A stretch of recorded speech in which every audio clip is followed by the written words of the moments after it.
আচ্ছা বলো তো আমরা এই রাতের বেলায় মাটির চুলায় বসে বসে এগুলো কি বানাচ্ছি? ছাড়ো, তোমাদের বলতে হবে না, আমিই বলে দিচ্ছি। যদিও তোমরা অলরেডি বুঝেই গেছো যে আমরা কি বানাচ্ছি, তো আজকে আমরা বানাচ্ছি কোরাল মাছের টিকিয়া। আচ্ছা তোমরা কি এটাকে টিকিয়া বলো নাকি টিক্কা বলো, অবশ্যই আমাকে কমেন্ট করে জানাবা। যাই হোক, আঙ্কেল বড় একটা কোরাল মাছ নিয়ে আসছিল, আমরা বারবিকিউ করে খাবো সেই জন্য। কিন্তু তখন আর আমাদের বারবিকিউ করে খাওয়া হয় নাই, সেজন্য আন্টি এখন আমাদেরকে টিকিয়া বানিয়ে দিচ্ছে। আর তোমরা কি জানতে চাও এই ভিডিওটা কবে? এই ভিডিওটা হচ্ছে ফার্স্ট রোজার আগের দিনের, মানে বুঝতে পারতেছো, প্রায় হচ্ছে 13-14 দিন হয়ে গেছে। আর এখন আমি এই ভিডিওটা পোস্ট করব।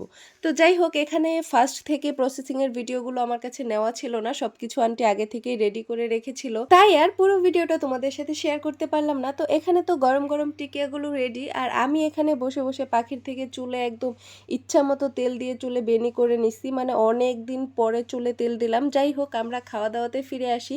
তো এখানে তারপর আমরা সবাই একসাথে বসে বসে গরম গরম টিকিয়াগুলো খাচ্ছিলাম, খেতে এত ভালো লাগতেছিল। আসলে গরম গরম ভাজা পোড়া খেতে এমনিতেই তো অনেক ভালো লাগে, আর মাছের টিকিয়াটা খেতে অনেক মজা ছিল। আমার তো মাছ বা মাংস দুইটার টিকিয়া খেতেই অনেক ভালো লাগে, যদিও কুড়াল মাছের টিকিয়াটা এবার আমি প্রথমই খেলাম, বাট আমার কাছে বেশ ভালো লেগেছে।